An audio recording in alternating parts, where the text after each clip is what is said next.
Assalamualaikum warahmatullahi wabarakatuh. Kami ucapkan selamat datang di video kami. Dalam video kami ini, kami akan menjelaskan mengenai hubungan tindak pidana korupsi dengan tindak pidana pencucian uang.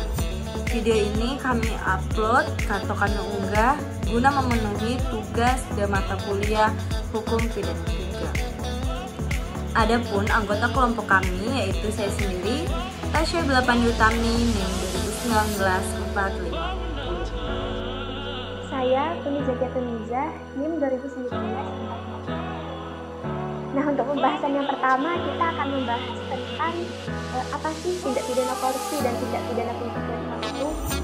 Ya, tindak korupsi ini sendiri merupakan pelanggaran terhadap hak-hak sosial dan hak-hak ekonomi masyarakat ya. Karena tindak pidana korupsi ini dapat kita kategorikan sebagai extraordinary crime karena dapat membahayakan dan berdampak terhadap pembangunan perekonomian negara Indonesia. Karena di negara Indonesia kita saat ini terdapat sekali banyak kasus-kasus tindak pidana korupsi. Nah, dalam konteks hukum pidana, tidak semua tipe korupsi yang kita ketahui dapat dikualifikasikan sebagai perbuatan pidana.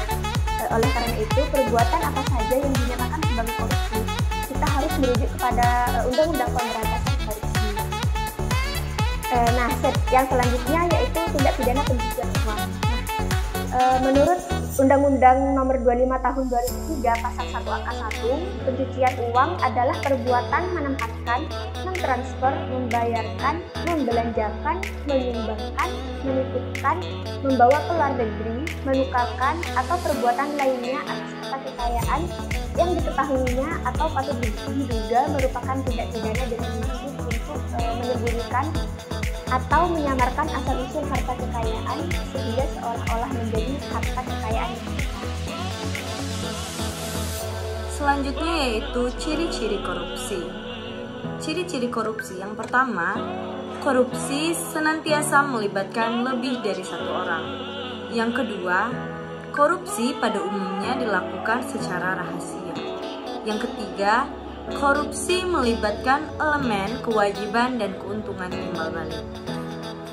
Ciri-ciri yang selanjutnya yaitu kewajiban dan keuntungan yang dimaksud tidak selalu berupa uang.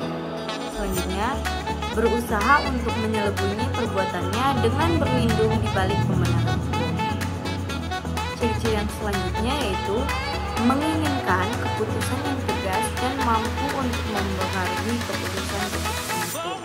Dan ciri-ciri yang terakhir yaitu setiap perbuatan korupsi mengandung penipuan dan merupakan suatu pengkhianatan kepercayaan.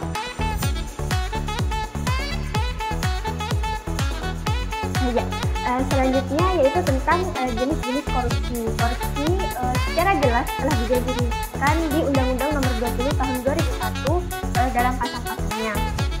Berdasarkan pasal-pasal dari undang-undang tersebut, terdapat 33 jenis tindakan yang dapat dikategorikan sebagai korupsi.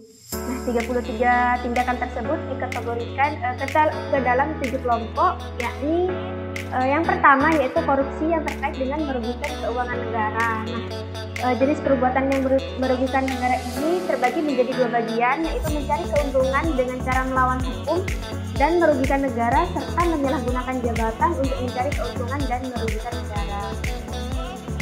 Nah, yang kedua yaitu korupsi yang terkait dengan suap menyuap. Jadi, suap menyuap ini merupakan tindakan pemberian uang atau menerima uang atau hadiah yang dilakukan oleh pejabat pemerintah untuk melakukan atau tidak melakukan sesuatu yang bertentangan dengan kewajiban sebagaimana perbedaan hukum formil dan hukum material. Nah, yang ketiga yaitu korupsi yang terkait dengan penggelapan dalam jabatan.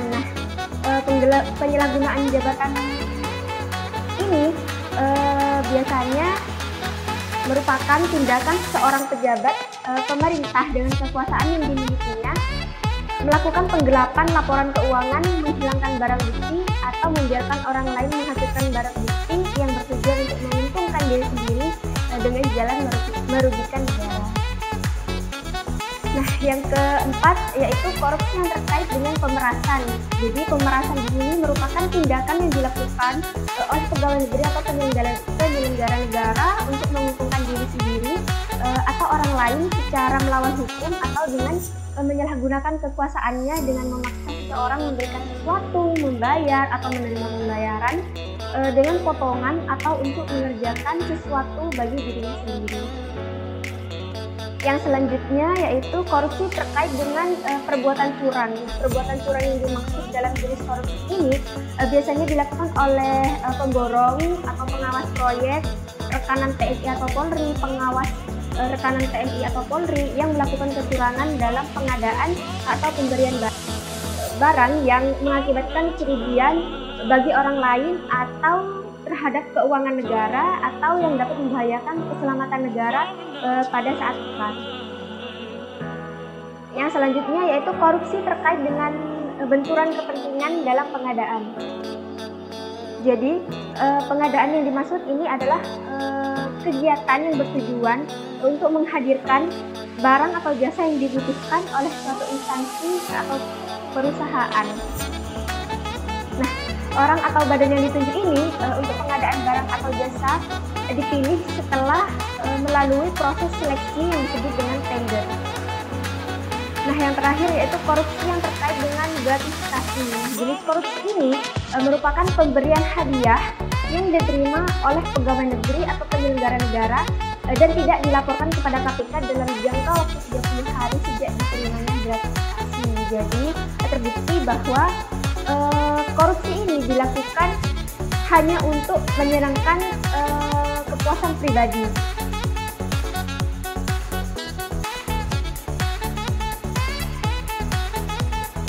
Korupsi tipe keempat adalah tipe korupsi percobaan, pembantuan atau pemufakatan jahat, serta pemberian kesempatan, sarana, atau keterangan terjadinya tindak pidana korupsi yang dilakukan oleh orang di luar wilayah Indonesia. Hal ini terdapat dalam pasal 15 dan pasal 16 Undang-Undang PTPK. Dan tipe korupsi yang terakhir yaitu sebenarnya bukanlah bersifat murni tindak pidana korupsi, tetapi merupakan tindak pidana lain yang berkaitan dengan tindak pidana korupsi sebagaimana diatur dalam bab 3 pasal 21 sampai dengan pasal 24 Undang-Undang PTPK. Selanjutnya yaitu tentang jenis-jenis korupsi. Korupsi secara jelas telah didefinisikan di Undang-Undang Nomor 20 Tahun 2001 dalam pasal-pasalnya. Berdasarkan pasal-pasal dari undang-undang tersebut, terdapat 33 jenis tindakan yang dapat dikategorikan sebagai korupsi. Nah, 33 tindakan tersebut dikategorikan ke dalam 7 kelompok, yakni yang pertama yaitu korupsi yang terkait dengan merugikan keuangan negara.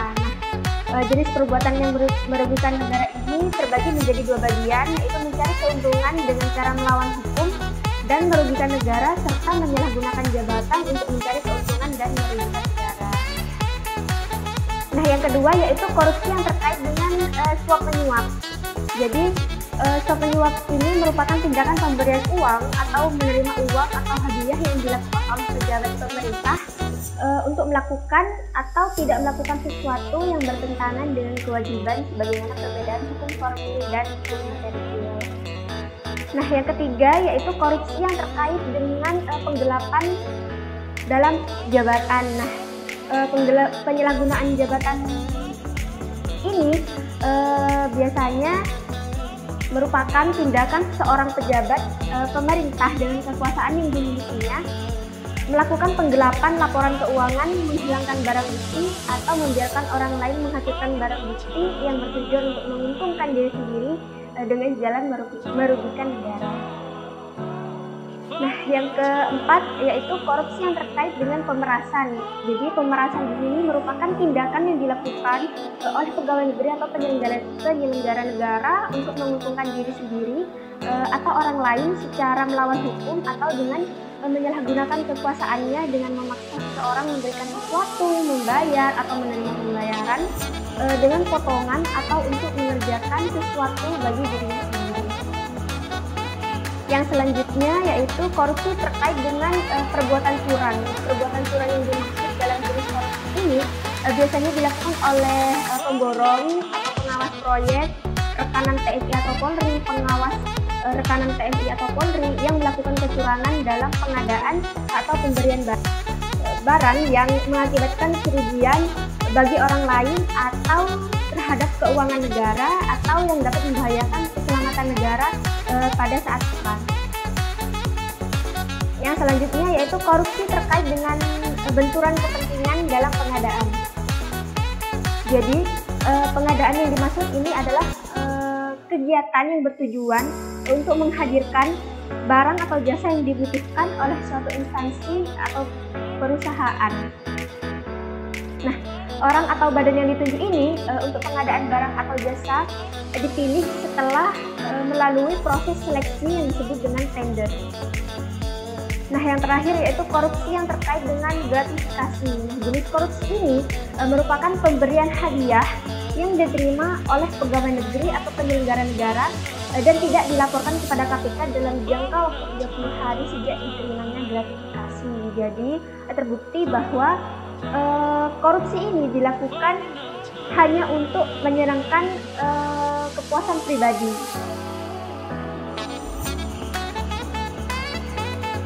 Selanjutnya, kita akan membahas mengenai kasus-kasus korupsi yang pernah terjadi di Indonesia. Yang pertama, kasus suap Jaksa Pinangki.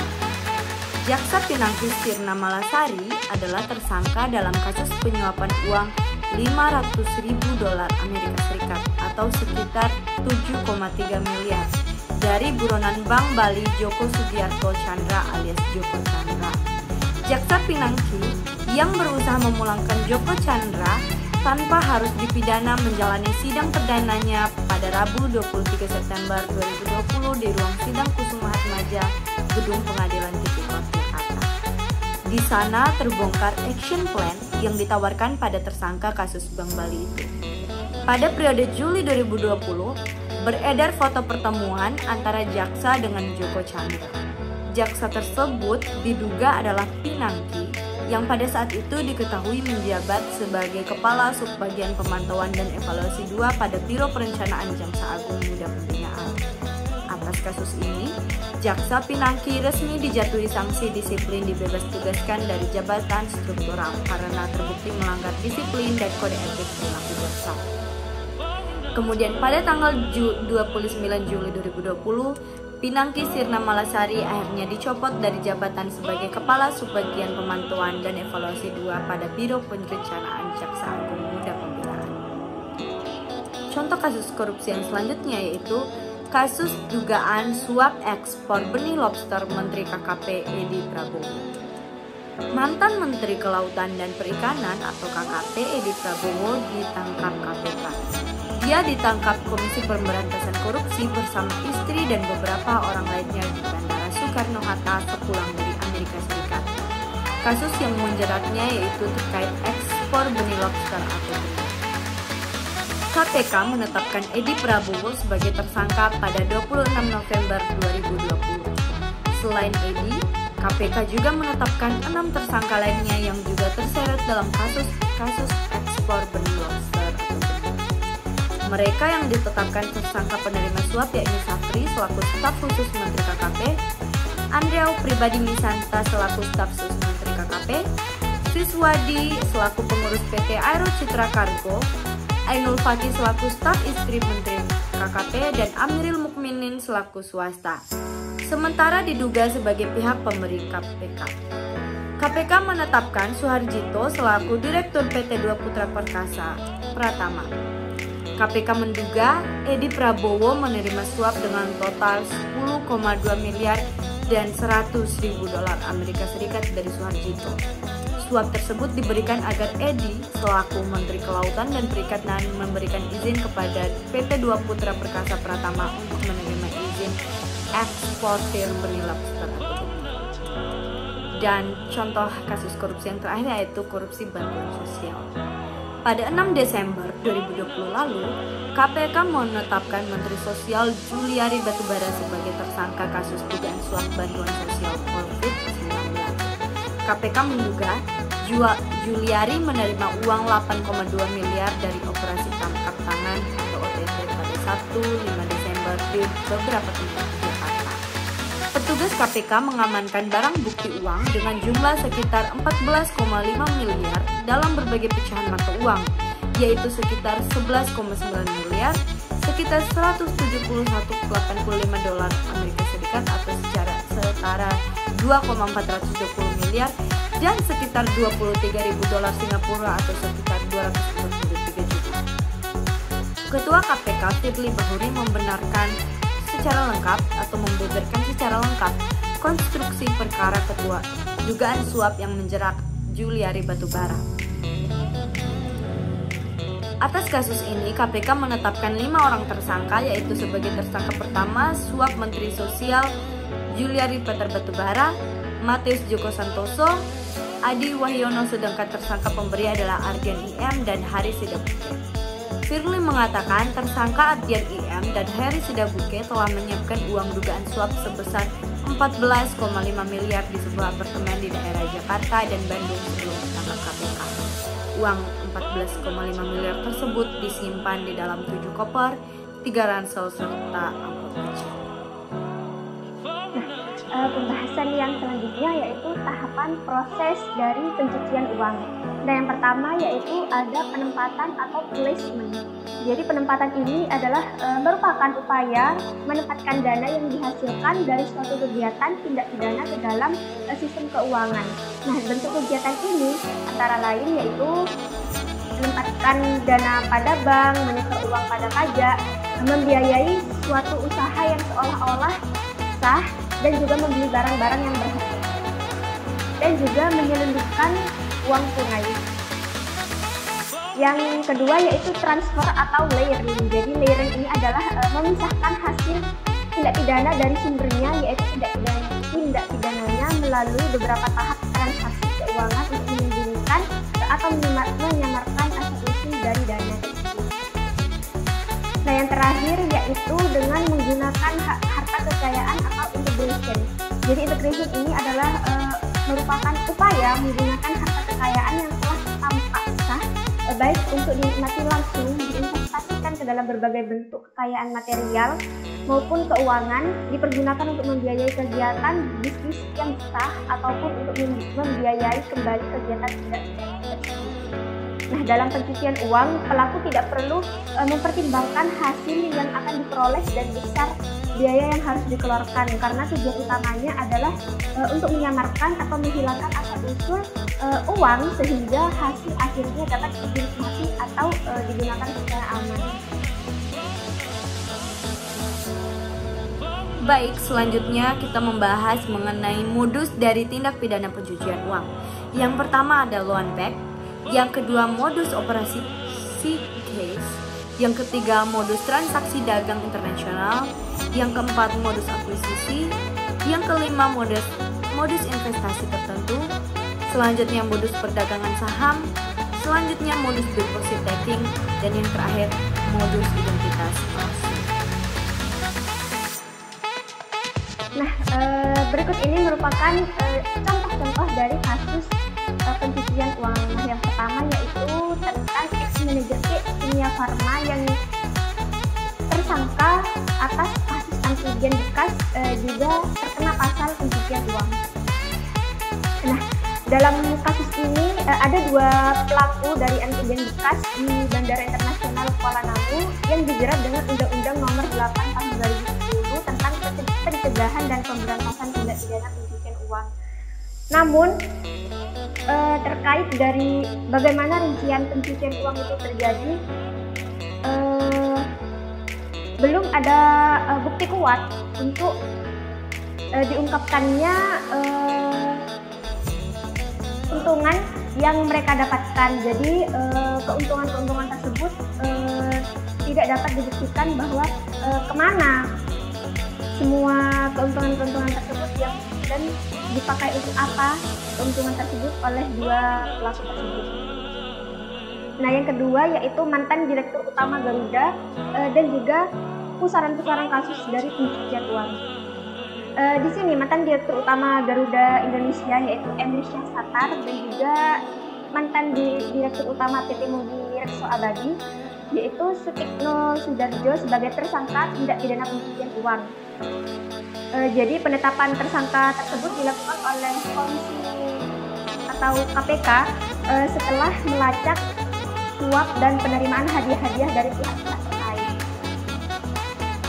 Jadi dalam kasus ini Emir Syah diduga telah menerima komisi dari Sutikno senilai 5,9 miliar atau 680.000 US dollar dan juga 1.200.000 US dollar. Jadi suap tersebut menurut KPK berwujud uang dan barang yang tersebar di Singapura dan juga di Indonesia. Nah, kasus yang terakhir yaitu kasus pencucian uang Nazarudin yang juga dituntut 7 tahun penjara. Jadi Muhammad Nazarudin ini yang juga mantan bendahara dari Partai Demokrat dituntut 7 tahun penjara dalam kasus tindak pidana pencucian uang. Jadi yang memberatkan Nazarudin untuk menjadi tersangka yaitu karena Nazarudin tersebut memanfaatkan kekuatan politiknya untuk mempermudah melakukan korupsi. Jadi sehingga bisa dikategorikan sebagai perbuatan berat korupsi. Jadi Nazarudin ini terbukti melakukan tindak pidana pencucian uang senilai 580 miliar.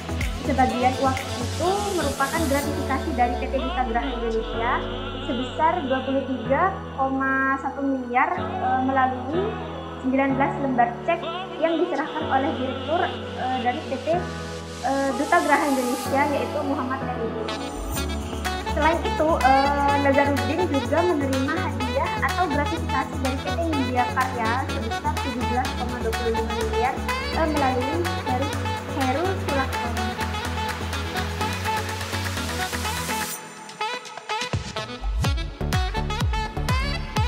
Baik teman-teman semua, sampailah kita pada pembahasan yang terakhir yaitu mengenai hubungan tindak pidana korupsi dengan tindak pidana pencucian uang. Yang pertama, mengambil hak-hak sosial dan ekonomi yang sudah pasti sangat merugikan masyarakat dan aparat juga sangat disulitkan dalam hal melacak hasil korupsi tersebut sebab seringkali dilakukan korupsi sekaligus pencucian uang oleh para koruptor. Dan hubungan antar tindak pidana korupsi dengan tindak pidana pencucian uang yaitu tindak pidana korupsi adalah kejahatan asal dari tindak pidana pencucian uang. Sebaliknya, tindak pidana pencucian uang adalah kejahatan lanjutan dari tindak pidana korupsi. Baiklah teman-teman, sekian penjelasan dari kami mengenai hubungan dari tindak pidana korupsi dengan tindak pidana pencucian uang.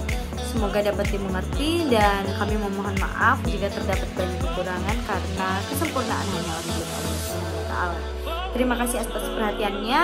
Sampai jumpa di video selanjutnya. Wassalamualaikum warahmatullahi wabarakatuh.